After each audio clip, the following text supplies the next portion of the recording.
그룹을 위해서 기도해 주시기를 바랍니다. 자, 우리 말씀 같이 나누시도록 하겠습니다. 자, 오늘 본문은 이제 바울이 이제 3차 전도 여행을 하는 도중 이제 드로아에 도착해서 일어난 일에 대한 기록인데요. 바울이 먼저 에베소에서 3년간 거기서 머물러서 이제 목회를 했었죠.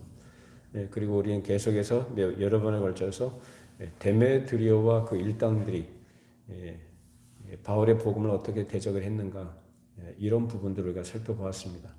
그래서 이 소동이 끝난 다음에 바울이 이제 거기를 떠나게 되죠. 그래서 제자들과 거기에 작별을 하게 됐고, 그래서 이제 마게도냐로 이제 가가지고 이전에 2차 여행 때 세웠던 교회들을 이제 돌아보게 됩니다.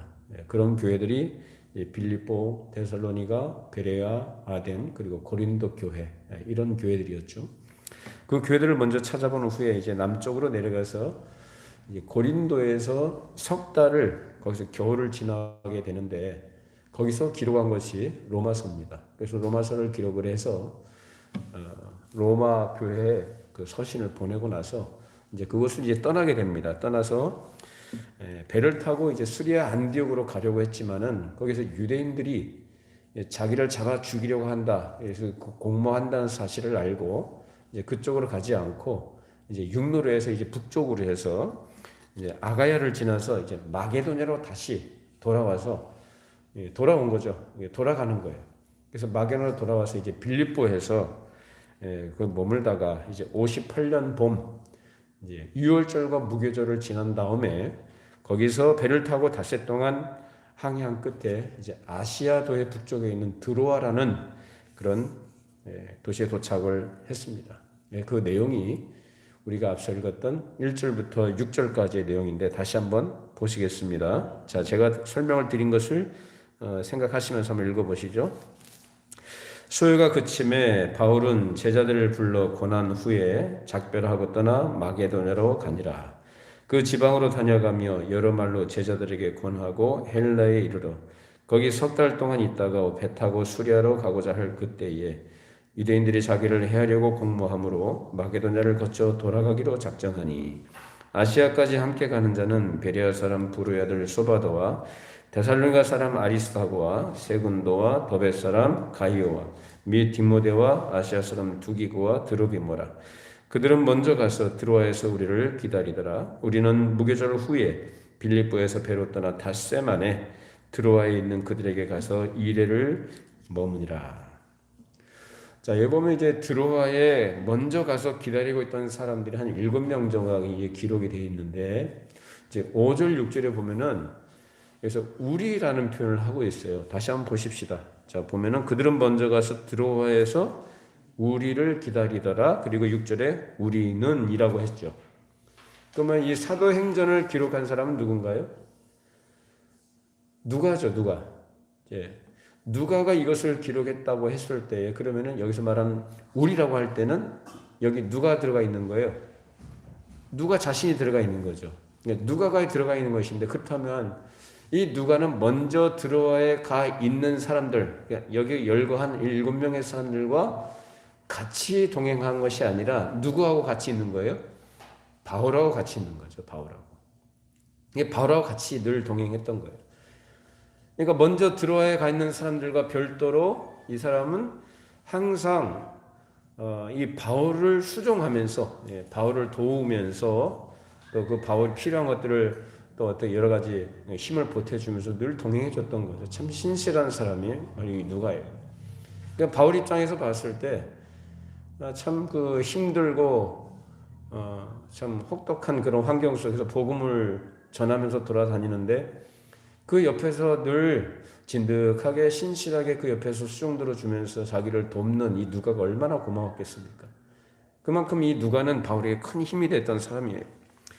그래서 이제 누가가 함께 이 드로아까지 같이 와가지고 드로아에 먼저 와 있던 사람들이 가서 거기서 이제 2일을 머물게 돼, 7일 동안 머물게 돼요. 그리고 안식 후 첫날, 곧 오늘날 말하면 주일이죠.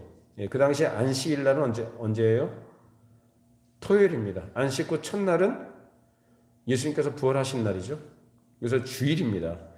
그 주일에 한 자리에 모이게 되었는데 그때 한 사건이 발생하는 거예요. 그걸 오늘 우리가 생각해 보겠습니다. 자, 사도행전 20장 7절에서 12절 말씀 읽어보십니다. 그 주간의 첫날에 우리가 떡을 때려 하여 모였더니 바울이 이튿날 떠나고자 하여 그들에게 강론할세 말을 밤중까지 계속하며 우리가 모인 윗다락에 등불을 많이 켰는데 유두고라 하는 청년이 창에 걸터 앉아 있다가 깊이 졸더니 바울이 강론하기를 더 오래 하며 졸음을 이기지 못하여 3층에서 떨어지거늘 일으켜보니 죽었는지라. 바울이 내려가서 그 위에 엎드려 그 몸을 안고 말하되 떠들지 말라 생명이 그에게 있다 하고 올라가 떡을 떼어 먹고 오랫동안 곧 날이 새기까지 이야기하고 떠나니라. 사람들이 살아난 청년을 데리고 가서 적지 않게 위로를 받았더라. 자, 여기 보면 바울이 월요일날 떠날 예정이었고 그렇기 때문에 그 전날인 주일에 이제 거기 모여 있는 성도들이죠. 이제 제자들과 함께 이제 떡을 떼려고 이제 모였다. 이게 성찬이든지 뭐 애찬이든지 그걸 하기 위해서 이제 모였는데 거기에서 바울이 강론을 합니다. 성경을 가지고 그 사람들에게 강론, 즉 성경을 풀어서 해명을 하고 가르치는 거예요. 그걸 하는데 그 바울이 왜 그렇게 밤늦게까지 그렇게 했을까? 여러분 시간을 그렇게 집중적으로 사용한다든지 어떤 내용을 가지고 전할 때에는 그냥 생각 없이 하는 게 아니라 꼭 필요하기 때문에 그랬겠죠. 그래서 성도들이 꼭 알아야 될 것들, 갖춰야 될 것들을 가르치기 위해서 바울은 밤늦게까지 이 성경을 가지고 강론을 했던 것입니다. 자, 그런데 그 당시 유두고라는 청년이 그 자리에 참석을 하긴 했는데 어디에 앉아 있다고 그래요? 3층 창에 걸터 앉아 있었어요. 창에 걸터 앉아가지고 말씀을 듣다가 이제 밤중까지 계속 오래 하니까 졸렸겠죠. 졸리니까 깊이 졸다가 그만 거기서 떨어져서 죽었습니다. 여러분 졸면 자기가 졸다가 그렇게 떨어져 죽을 것도 모르고 그냥 졸음에 빠져버리는 거죠. 그러니까 실제로 죽었어요. 그러니까 일으켜보니 죽었는지라. 이거 누가 쓴 거예요? 누가가 쓴 거예요? 누가는 어떤 사람입니까? 누가는 의사예요. 역사가이자 의사거든요. 굉장히 명석하고 똑똑한 사람이죠. 그러니까 이 사람은 어떤 사람의 상태에 대해서, 신체에 대해서 어떤 것을 설명하든지 어떤 특별한 상황을 설명을 할 때 굉장히 예리하게 보고 그것을 아주 독특한 방식으로 표현하는 것이 이 사람의 글 쓴 거의 특징이에요. 그러니까 그 당시 의사는 얼마나 머리가 명석했겠어요. 그러니까 사람의 어떤 상태나 특징들을 보고 그것을 세밀하게 기록한 것이 바로 누가의 기록의 특징이거든요. 그러니까 그런 의사가 봤을 때 분명히 죽었다고 했잖아요. 그럼 죽은 거예요? 안 죽은 거예요? 죽었죠. 실제로 죽은 거예요? 아니 3층에서 떨어졌다고 생각을 해보세요, 여러분. 그것도 졸다가. 그럼 머리가 아마 어디 뭐 부딪혔든지 해가지고 죽었겠죠. 그 죽었는데 그때 바울이 내려가서 보니까 이 죽은 그 아이를, 그 청년을 바울이 이게 안고 가만히 생각하게 뭐라고 합니까? 생명이 그에게 있다라고 얘기합니다. 분명히 의사인 누가가 사망 선고를 했고 죽었다라고 표현했는데 바울은 뭐라고 그래요? 생명이 그에게 있다. 아마도 바울이 그 청년을 품에 안고 있을 때, 죽은 그 아이를 품고 있을 때 하나님께서 다시 그에게 생명을 주셨지 않나 이런 생각을 해봅니다. 그거는 우리가 생각을 하는 거지만 그 사실 아닙니까? 생명이 그에게 있다고 했는데 실제로 그 아이가 나중에 살아나거든요. 오늘 말씀 보시면은 다시 보시면은 뭐라고 하냐면은 12절 보시면은 뭐라고 합니까? 사람들이 살아난 청년을 데리고 오라고 했어요. 그러면은 죽었었다는 얘기잖아요. 그 사람 다 죽었었다는 걸 알고 있는 거예요. 그런데 그 죽었다가 다시 살아난 청년, 기절이 아니고 죽었다 그 말이죠. 그 살아난 청년을 데리고 위로를 받았다라고 얘기합니다. 이제 바울은 이제 그 아이를 이제 생명이 있다라고 얘기한 다음에 다시 올라가서 떡을 떼면서 이제 밤새도록 이제 이야기를 하고 그 이튿날 떠나게 돼요. 자, 오늘 이 내용은 아주 단순하고 간단한 내용입니다. 그래서 유두고란 청년이 죽었다가 다시 살아난 것인데, 이것은 바울이 하나님의 말씀을 전하는 1차, 2차, 3차 전도 여행 가운데 어떻게 보면은 어떤 중요성이든지 비중에 있어서 굉장히 미미한 내용이고요. 하나의 에피소드에 불과한 그런 사건입니다. 자, 그런데 이 누가가 왜 그렇게 간단한 이야기, 이 에피소드에 불과한 내용을 이렇게 자세하게 기록을 해 놓았느냐라는 거예요. 한 사람이잖아요. 이 유두고라는 사람이 사실 무슨 뭐 사역을 하는 사람도 아니고 복음을 전하는 사람도 아닌데, 그 사람이 죽었다, 그것도 뭐 잘하는 것도 아니고 말씀 듣다가 졸다가 죽었는데 그걸 갖다 왜 그렇게 자세하게 기록을 해놨을까라는 문제예요. 이것은 성경은 하나님께서 그가 택하신 저자들에게 감동하셔서 유기적으로 감화하셔서 유기적으로 기록하게 하신 하나님의 말씀인 줄로 믿습니다. 그러니까 이것은 그냥 기록한 것도 아니고 아무 생각 없이 그냥 기록한 게 아니라 분명히 성령께서 누가로 하여금 이것을 기록하도록 감화하셨다라는 거예요.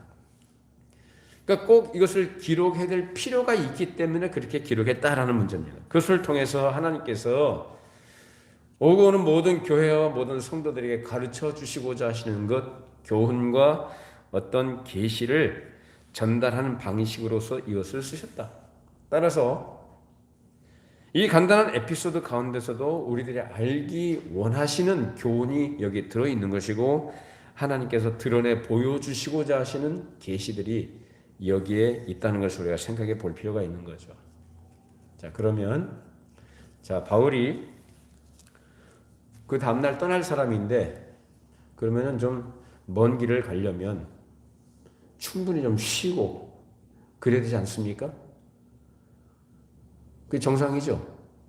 먼 길을 여행하려면은 그 전날 충분히 휴식을 취하고 가야 갈 수 있는 거예요. 그런데 그런 사람이 그 쉬지 않고 밤늦게까지 성경을 가지고 강론을 했단 말이에요.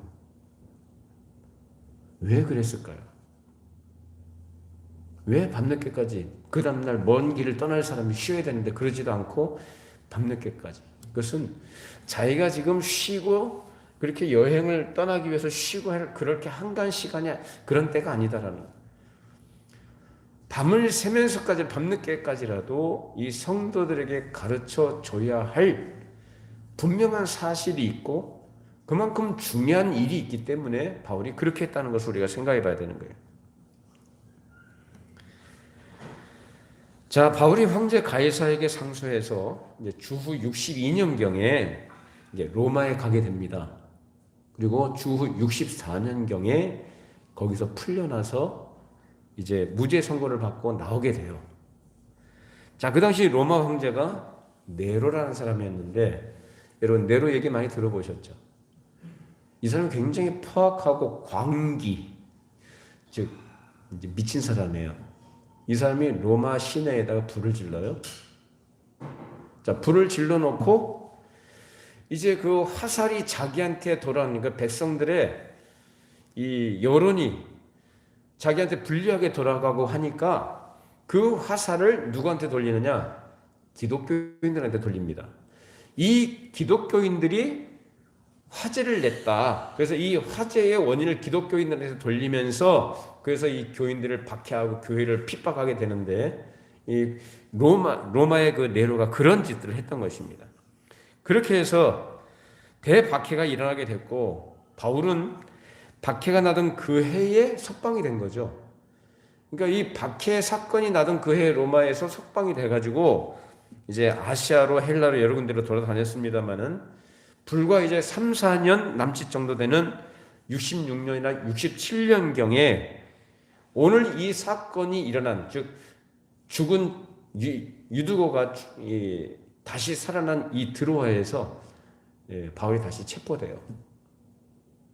체포돼 로마로 압송이 돼가지고 그 해에 거기에서 사형 선고를 받고 순교하게 됩니다.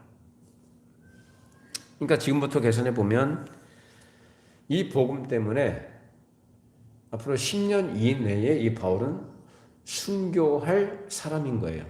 죽게 되는 거예요. 자, 그때 바울은 로마가 돌아가는 상황을 종합적으로 판단해 봤을 때 머지않은 장래에 교회와 그리스도인들에 대한 큰 박해가 일어날 것을 예감을 했고 그 심상치 않은 것을 절실하게 느꼈던 거죠. 그래서 그가 지금 처해 있는 그런 비상한 시기에 불과 몇 년 후면 폭군 네로에 의해서 큰 박해가 시작이 될 것인데 그 장본인인 네로가 지금 황제자리에 앉아있다 이 말이에요.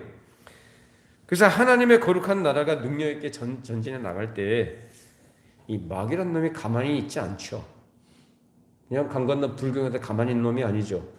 어떻게든지 그 나라의 전진을 방해하고 회방하는 일을 할 것인데 그래서 반드시 획책을 하고 강하게 충돌할 그런 상황이 된 것인데 그런 마귀의 발악과 사주에 의해서 움직인 자들이 누구냐? 로마 황제들입니다. 대표적으로 네로가 등장합니다마는 실제로 로마 황제들의 얼마나 이 교회를 또 기독교인들을 얼마나 많이 박해했습니까? 그런 박해, 그런 황제들을 이용을 해서 마귀가 소위 문화주의라는 것, 헬레니즘이라는 것을 이용을 해서 강력하게 기독교를 박해하게 했어요. 이 박해에 그래서 견디고 나가야 될 텐데 그래서 64년에 제일 처음으로 이 박해가 일기 시작한 것입니다. 이것이 바로 드로아에서 유두고 청년이 죽던 그 이 사건이 있을 때로부터 불과 6년 이내에 시작하는 일인 것입니다. 이런 사실이 임박해 오는 것을 바울이 예견을 하고 바울은 그래서 그 당시 교회들이 보내는 서신서들에서 항상 뭐라고 얘기하냐면은 임박한 환란이다라는 표현을 자주 썼어요. 자, 그 가운데서 오늘 하나만 우리가 살펴보겠는데 자, 고린도전서 7장 25절 31절 읽어보십시다. 처녀에 대하여는 내가 주께 받은 계명이 없으되 주의 자비하심을 받아서 충성스러운 자가 된 내가 의견을 말하노니 내 생각에는 이것이 좋으니 곧 임박한 환난으로 말미암아 사람이 그냥 지내는 것이 좋으니라. 내가 아내에게 매었느냐 노이를 구하지 말며 아내에게서 노였느냐 아내를 구하지 말라. 그러나 장가가도 죄짓는 것이 아니요 처녀가 시집가도 죄짓는 것이 아니로되 이런 이들은 육신의 고난이 있으리니 나는 너희를 아끼노라. 형제들아 내가 이 말을 하노니 그 때가 단축하여진 고로 이후부터 안에 있는 자들은 없는 자같이 하며 우는 자들은 울지 않는 자같이 하며 기쁜 자들은 기쁘지 않은 자같이 하며 매매하는 자들은 없는 자같이 하며 세상 물건을 쓰는 자들은 다 쓰지 못하는 자같이 하라. 이 세상의 외형은 지나감이니라. 이 내용은 사도 바울이 혼인, 즉 결혼에 관계된 내용으로 기록한 서신서입니다. 자, 근데 여기 보면은 이거 이제 짧게 제가 이렇게 올려놨습니다만 40절까지 이어지는 내용이어서 좀 길어요. 근데 바울이 이 서신서, 이 결혼에 대해서 쓴 내용은 일반적인 상황 하에서 모든 시대에 그렇게 하라고 한 내용이 아닙니다. 그러니까 우리 성경을 볼 때 항상 그 성경이, 그 글이, 그 내용이 쓰여져 있는 그 당시 역사적 상황, 어떤 배경하에서 쓰여졌느냐라는 것을 가지고 성경을 해석을 해야지 이게 무작정 혼인하지 말라고 했네? 이런 식으로 이게 해석을 해버리면 안 된다 이 말이에요. 그래서 그런 식으로 해석하게 되면은 이제 잘못된 태도들이 나오게 되는데 그게 뭐냐?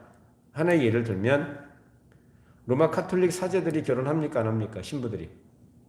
안 하죠. 독신이죠. 이런 걸 가지고 그렇게 주장을 하는 거예요. 이런 걸 가지고. 근데 하나님이 내신 원리는 뭡니까? 아담을 지으셨고 또 누구를 지어주셨어요? 하와를 지어주셨어요. 그래서 인류 역사에서 가장 먼저 생겨난 제도가 가정제도예요. 이건 하나님께서 만들어주신 겁니다. 그러니까 사람은 결혼을 하는 것이 정상적인 것이고 아주 예외적인 경우 그런 경우를 제외하고는 결혼을 하는 것이 하나님께서 내신 법칙을 따라 살아가는 거예요. 자, 그래서 여기서 사도 바울이 뭐라고 얘기하냐면 환난이 임박했으니까 결혼해라 하지 말라. 하지 말라는 거예요. 왜? 결혼을 하면은 남편은 아내에게 매여 있고 아내는 남편에게 매여 있고, 그죠? 또 가정이라면 자식들도 생겨날 거 아니겠어요? 그러니까 이런 환난이 일어날 것인데, 앞으로 환난이 일어날 것인데, 너희들이 그렇게 결혼을 하고 평상시처럼 그렇게 하게 되면 너희들이 지고 있는 짐이 많으면 많을수록 어떻게 된다? 더 힘들고 고난을 당한다라는 거예요. 그런 차원에서 혼하지 않는 것이 좋다라고 이렇게 얘기를 했던 것입니다. 그래서 바울은 이런 걸 통해서 이미 어떤 환난이 임박하게 된 것인지 예견하고 그 위기를 느끼고 있었던 거죠. 당시 바울이 전한 복음을 위해서 여기저기 교회들이 많이 생겨났습니다. 하나님 나라가 힘있게 전진해 나가니까 마귀가 앞으로 강하게 타격이 올 텐데 그것을 넉넉하게 견디고 하나님 나라를 증거하기 위해서는 교회가 허약해서는 안 된다. 거기에 대한 대비를 단단히 하고 있어야 된다라고 생각했던 거예요. 그래서 밤을 지새우면서까지라도 성경을 가지고 강론한 것이고, 그렇게 밤을 새우면서까지 강론을 열심히 귀담아 듣고 있던 사람들도 보통 사람들은 아닌 거죠. 왜? 보통 사람들이라면은 뭐 피곤하고 하루 일하고 피곤했는데 그렇게까지 있겠어요? 네? 그래서 밤을 새우면서까지 열심히 강론을 듣고 하나님 말씀으로 무장을 하고자 해서 그렇게 모여있던 것입니다. 자, 그런데 그런 비상한 상황 가운데 아주 평범하고 독특한 사람이 하나 등장한 것이 바로 오늘 유두고라는 청년입니다. 이 사람도 자칭 소위 말하는 예수를 믿는 신자라고 자처했기 때문에 이 자리에 와 있지 않겠어요? 그죠? 자기도 신자니까 가서 한번 말씀을 들어봐야 되겠다라는 생각을 가지고 그 자리에 오기는 왔는데, 아니 30분 40분 끝나는 게 아니고 언제까지 했다고 그랬어요? 밤이 깊도록 오래도록, 또 3층도 창에 걸터 앉아있는데 거기 등불을 많이 켰다고 했잖아요. 그러면은 등불을 켜면은 그 열기가 다 어디로 올라갑니까? 위로 올라가죠. 가스가 나오죠. 또 자기 몸도 피곤한 데다가 하루 종일 뭐 일을 하고 왔는지 어쩐지 모르겠는데 아주 최적의 조건이에요. 졸기에 딱 맞는 조건. 거기에 앉아가지고 말씀을 듣는다고 앉아있는데 바울이 하는 말이 쉬워요, 어려워요? 예? 임박한 환난을 앞두고 교회가 어떻게 대처할 것이냐, 어떻게 준비를 해야 될 것이냐라는 것을 내용을 얘기한다고 한다면 성경이 가르치는 것들을 갖다 풀어서 설명한다고 할 때 그것이 쉬워요, 어려워요? 어렵죠. 여러분들이 말씀에 대한 관심을 갖고 있으니까 이렇게 귀담아 듣고 계시지만 사실 관심이 없는 사람들은 뭐 임박한 환난이니 핍박이니 이런 것에 대해서 관심이 있어요? 없어요. 그런 사람들의 관심은 어디 있냐? 세상 일에 관심 있는 거예요. 내가 오늘 뭐 얼마나 팔았고 얼마나 수입을 얻었고 얼마나 지출을 어떻게 해야 되며 이런 세상 돌아가는 그런 일에 온통 마음을 뺏고 있는 사람들은 하나님의 말씀에 관심이 없단 말이에요. 그래서 몸만 교회 와서 앉아가지고 예배 참석하고 말씀 듣고 이제 그 정도죠. 지금 유도거가 지금 그런 사람이에요. 물론 이 사람이 나중에 얼마나 뭐 일을 했는지 뭐 피곤해서 졸 수는 있겠죠. 사람이니까 졸 수 있어요. 졸 수 있는데 에너지를 다 소비를 하고 이제 정말 더 중요한 하나님의 은혜의 말씀을 받을 만한 그런 마음의 준비나 자세가 없이 그냥 와서 앉아 있으니까 몸이 피곤하니까 졸음이 오는 건 당연한 거죠. 그러니까 졸음이 이길 마음도 없는 거예요. 그냥 졸리니까 그냥 깊이 졸았다. 우리가 사회생활을 하고 또 일상을 살아가면은 에너지가 소모가 됩니다. 주로 모이는 시간들이 주일도 일주일간에 쌓였던 피로가 쌓인 상태에서 오는 경우들도 많이 있고요. 또 평소에 수요일이라든지 평일날 모이는 시간대는 거의 다 저녁 시간이잖아요. 그럼 피곤한 거예요. 일하고 오면은 좋을 수는 있는데 문제는 뭐냐면 하나님의 말씀, 정말로 내가 일상을 살아가는 것보다도 그 일상을 지탱할 만한 능력과 지혜와 생명의 원천이 되는, 그래서 그거 더 중요한 하나님의 말씀을 들을 때, 그것을 듣고자 할 때는 마음의 준비가 있어야 된다라는 거예요.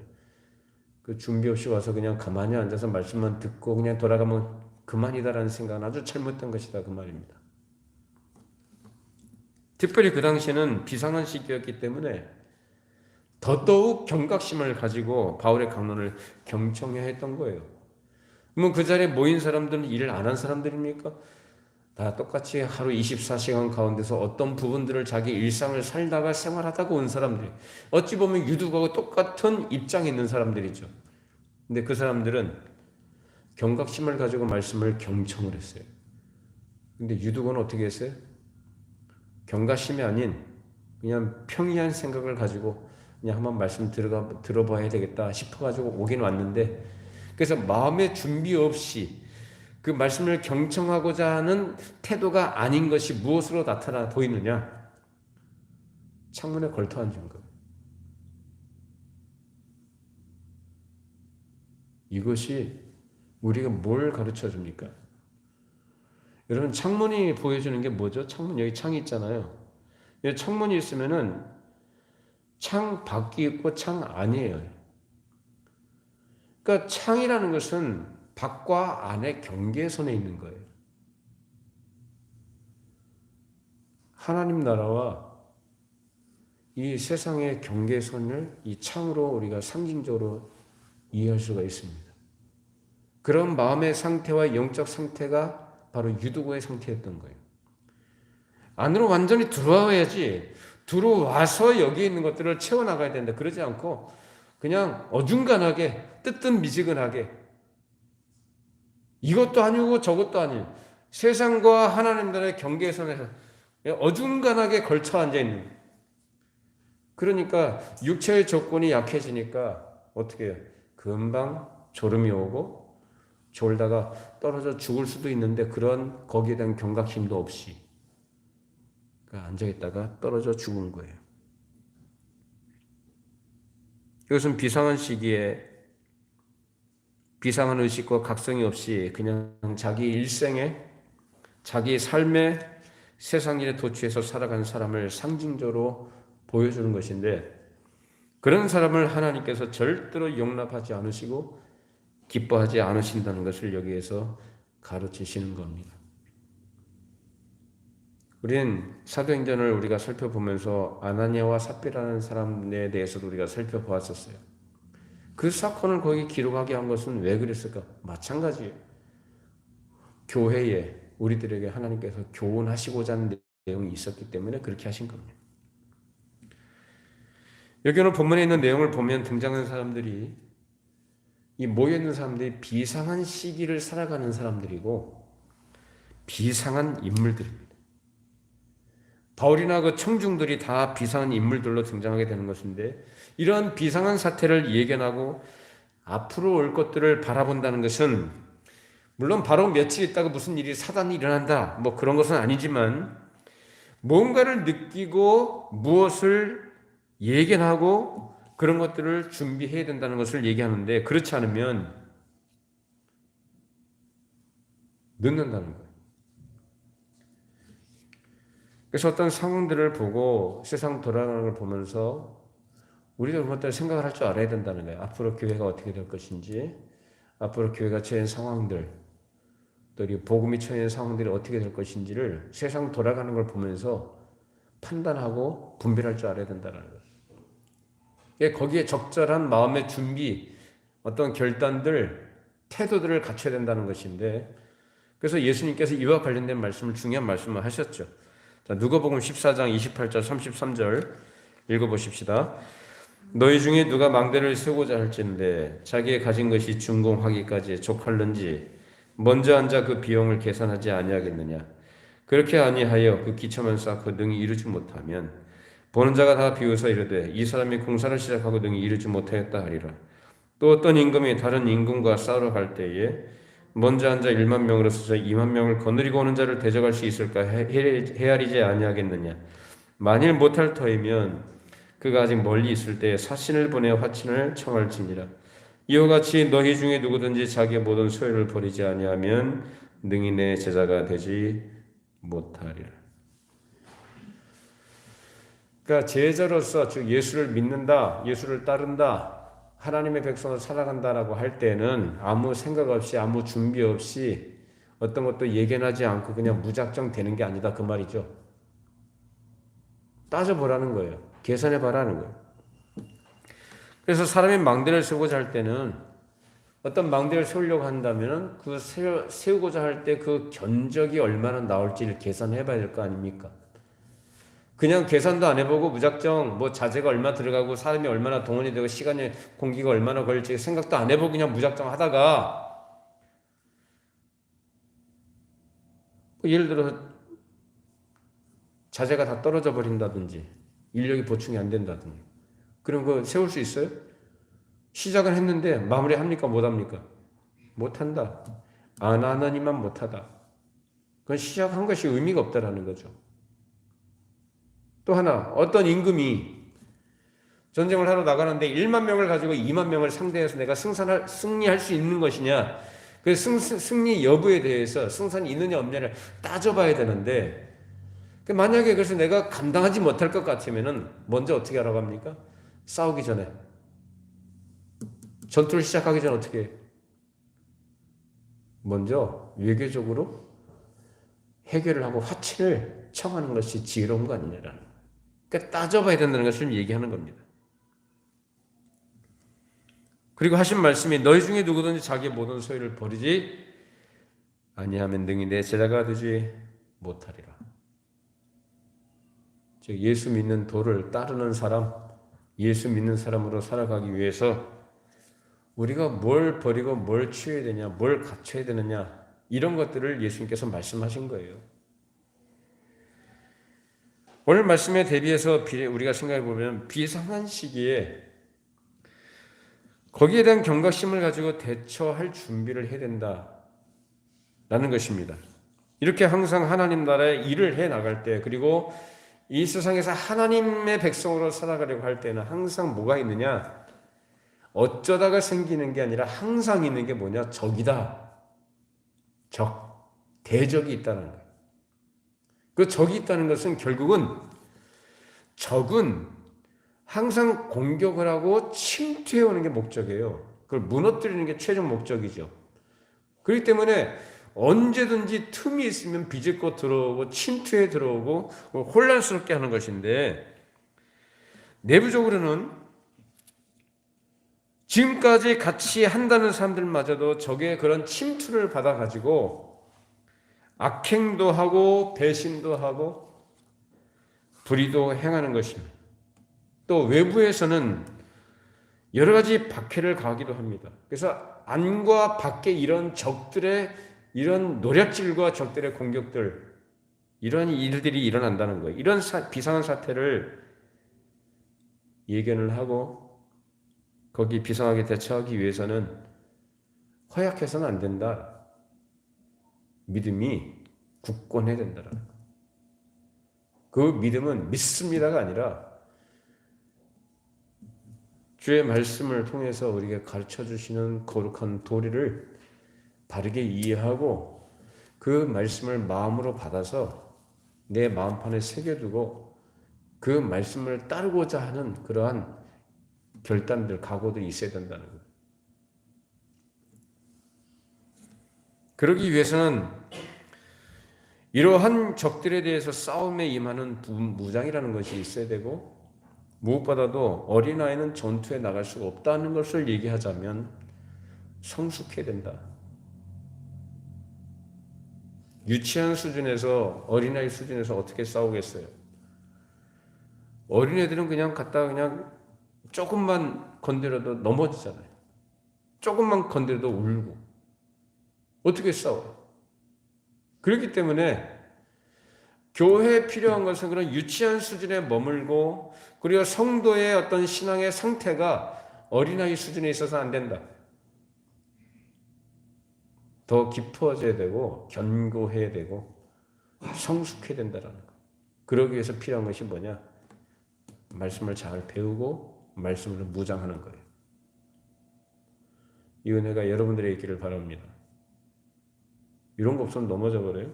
자, 우리 코로나 벌써 2년이 됐죠. 저 오미크론이라고 또 나왔어요.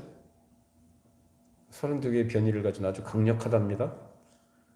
뭐 매번 나오는 것들이 강력하다고 그러죠. 뭐 처음에 뭐 변이가 나왔다 강력하다, 뭐 전염력이 몇 배 강하다고 그랬는데 계속 나와요. 이게 언제까지 될지 모르겠어요. 터널 끝이 안 보입니다. 끝난 것 같은데 또 뭐가 나와요? 계속 나와요. 알파, 베타, 감마, 오미크론. 앞으로 얼마까지 나올지 모르겠어요. 오메가까지 나올지 모르겠어요. 계속 나올 거예요. 교회 회집 횟수도 줄어들고 모이는 사람들도 줄어들고 그러다 보니까 교회가 많이 약해졌습니다. 한국교회 지금 상황이 사실은 위기예요, 위기. 저번에 제가 1만 교회라고 했는데 산술적으로는 그건 안 되는 것 같고요. 통계를 다시 들어보니까 한 3천에서 4천 교회가 문을 닫았다고 그러더라고요. 3, 4천 교회가. 뭐 큰 교회, 작은 교회 가릴 거 없어요. 큰 교회는 나름대로 굉장히 좀 어려워요. 대형 교회들은. 그러지 않겠어요? 뭐 모임 자체가 이렇게 줄어들었는데 뭐 작은 교회들은 더 말할 것도 없고.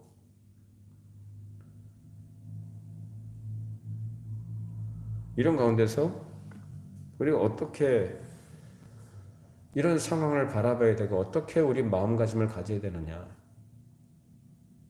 여러분 새벽기도 안 하면 믿음이 약해지던가요? 사람이 그렇게 약한 존재이고 그런 약한 특성이 있어요. 그렇기 때문에 모이기를 힘쓰라고 말씀하시는 거고 기도에 힘쓰라고 말씀하시는 거거든요. 자, 그러나 그런 것들에 의해서만, 그런 외형적인 것의 어떤 형식에 의해서만 사람이 믿음이 있는 것처럼 그것으로 유지되는 것처럼 착각해서는 안 된다. 과거에는 안 그랬습니까? 일주일에 몇 번씩 교회에 모이고 무슨 훈련까지 다 하고 그렇게 하면서도 사람들이 그렇게 그게 성경이 가르치는 믿음에 서서 굳건하게 그 믿음을 지켜나가고 생활하더라 그 말입니까? 그런 일이 있습니까? 아니요. 거기서도 마찬가지였어요. 참되고 견고한 신앙은 상황에 휘둘리지 않는다. 평범한 상황이 있고 비상한 상황이 있지만 거기에 따라서 대처해야 될 우리 태도가 달라야 되긴 분명한 얘기지만 제가 여러분들에게 말씀드리고 싶은 것은 우리의 신앙생활에 평이한 상황은 없다는 거예요. 사회적으로 안정이 되고 경제적으로 안정이 되는 그런 상황이 교회적으로 평안한 그런 평이한 상황인가요?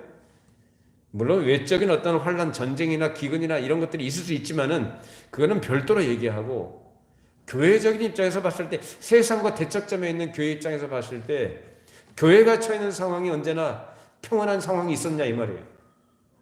안팎의 공격이 있다니까요. 안팎의 적이 침투해가지고 휘젓고 혼란스럽게 한다니까 언제나 그러거든요.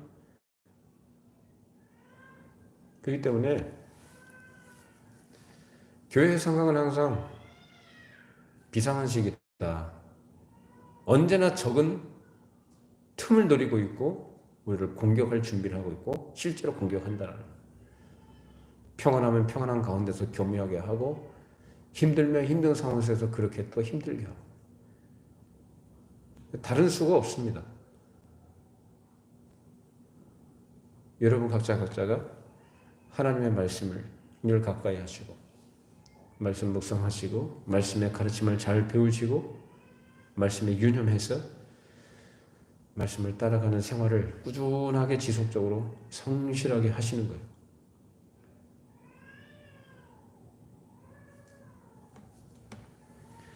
아무런 준비와 자격도 없이 무슨 큰 일에 참여해보겠다가 함부로 뛰어들게 되면 오히려 큰 변을 당할 수 있다는 사실을 오늘 이 사건을 통해서 가르쳐 줍니다.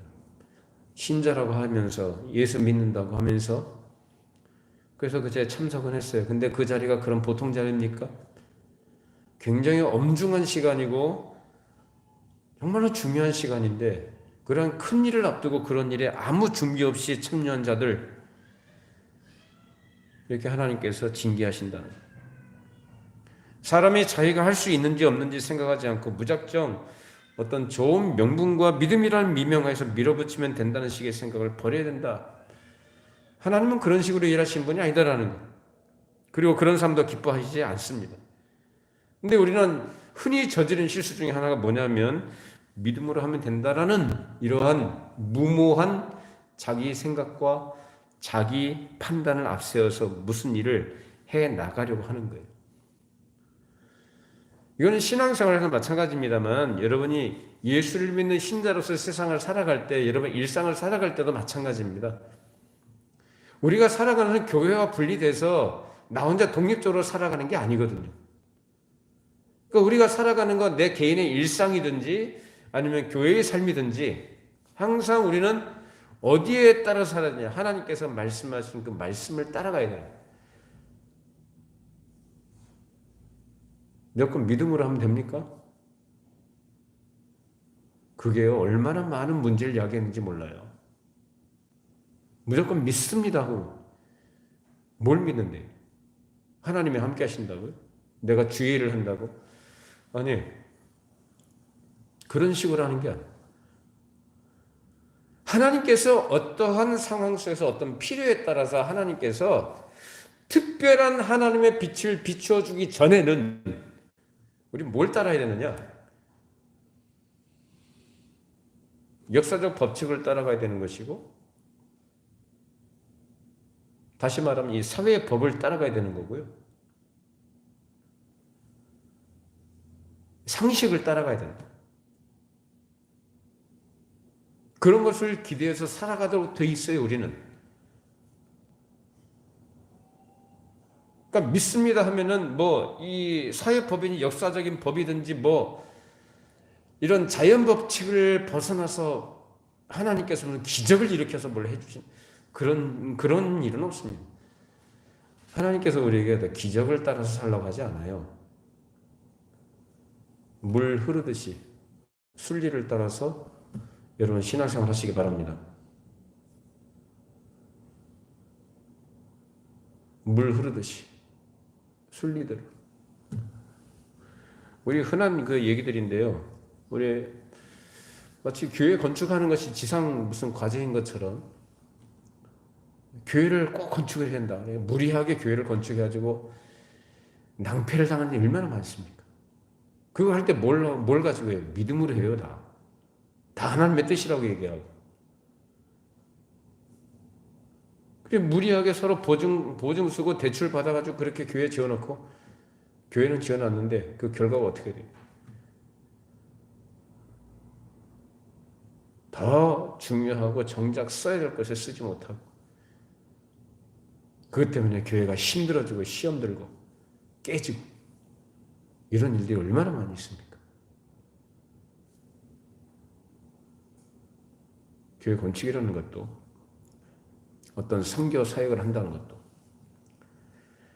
상황에 따라서 하나님께서 허락하신 범위 내에서 순리를 따라서 자연스럽게 편안하게 되는 것이 하나님의 방법인 줄로 믿습니다. 무리하게 해나가는 거 아니에요. 그 믿음이라는 거 가지고 그렇게 하는 거 아닙니다. 사람이 모름지기 자기가 겸손하게 자기 한계를 인정할 것이지 할 수 없는 것, 자기가 할 일도 못 되는 것인데 자기가 할 수 있는 것처럼 또 거기다가 하나님을 갖다 붙이고 믿음을 갖다 붙여서 하는 것은 옳지 않다. 제가 좋아하는 그 시편 그 말씀이 있어요. 그리고 때때로 한 번씩 묵상하기도 하는데요. 한번 읽어보실까요? 시편 131편 1절로 3절 말씀 읽으십니다. 여호와여 내 마음이 교만하지 아니하고 내 눈이 오만하지 아니하오며 내가 큰 일과 감당하지 못할 놀라운 일을 하려고 힘쓰지 아니하나이다. 실로 내가 내 영혼으로 고요하고 평온하게 하기를 젖된 아이가 그의 어머니 품에 있음 같게 하였나니 내 영혼이 젖된 아이와 같도다. 이스라엘아 지금부터 영원까지 여호와를 바랄지어다. 자기 분수에 넘치는 걸 믿음이라는 걸 가지고 밀어붙이지도 않고 자기가 할 수 없는 일인데 주의 일이고 하나님의 일이다라고 해가지고 그렇게 무리하게 하지 않고 무슨 큰 일을 벌이지 않고 그저 젖된 어린아이 같이 조용히 고요하게 주님의 품 안에서 안식하겠다고 합니다. 자격 없는 사람이 자기를 재장할 줄 모르고 자기 반성을 하지도 않고 그래서 멧돼지가 눈이 멀면 위험도 모르고 절벽으로 달린다고 그러죠. 그런 것처럼 자격도 없고 믿음의 본질 성경이 가르치는 것이 뭔지도 알지 못하는 사람이 덮어놓고 덤벼든다는 것은 그것이 결국 하나님의 징계를 받는 일이 되든지 그래서 하나님을 모르는 불신자라면 하나님께서 형벌을 내리시든지 하는 그런 일들이 되는 것입니다. 오늘 유두고가 그런 사람의 전형을 우리에게 보여주는 거예요. 그러면 유두고가 나중에 다시 살아나가지고 정신 차리고 예수를 똑바로 믿게 된지 모르겠습니다만은 어쨌든 이 유두고가 졸다가 말씀 듣다가 졸다가 죽은 이 사건을 통해서 하나님께서 우리에게 이런 것들을 가르쳐 주기를 원하시는 거예요. 그런 일을 우리가 주의하면서 매사에 겸손하게 하나님 앞에 그래서 하나님만 바라고 하나님을 의지하고 그 말씀을 잘 배우고 조용히 차분하게 조용히 말씀의 가르침을 따라서 하루하루 단정하게 생활해 가시는 우리 모든 성도님들 되시기를 바랍니다. 네, 기도하시겠습니다. 거룩하신 하나님 아버지, 우리에게 오늘도 귀한 말씀으로 우리를 일깨워 주시고 또 돌아보게 해주시고 다시금 겸손케 하심을 감사드립니다. 오늘 유두고 사건을 통해서 우리에게 알려주신 이 귀한 교훈 또 주께서 우리에게 보여주시는 거룩한 뜻을 우리 마음속에 잘 받고 간직하고 그 말씀을 우리 마음속에 좌우명으로 삼고 우리 일상을 살아갈 때 언제나 겸손하게 주의 말씀을 주의하고 이 시대를 분별하면서 그 말씀의 가르침을 올바로 따라가는 굳건한 믿음으로 서가는 우리 성도를 되게 해주시고 그런 가운데 고요히 자기 생각을 앞서지 않고 차분하게 때마다 주시는 주의 말씀을 통해 각성하게 하시고 주의 말씀을 순종하며 따라가는 우리의 삶이 되게 하여 주시옵소서. 예수님의 이름으로 기도합니다. 아멘.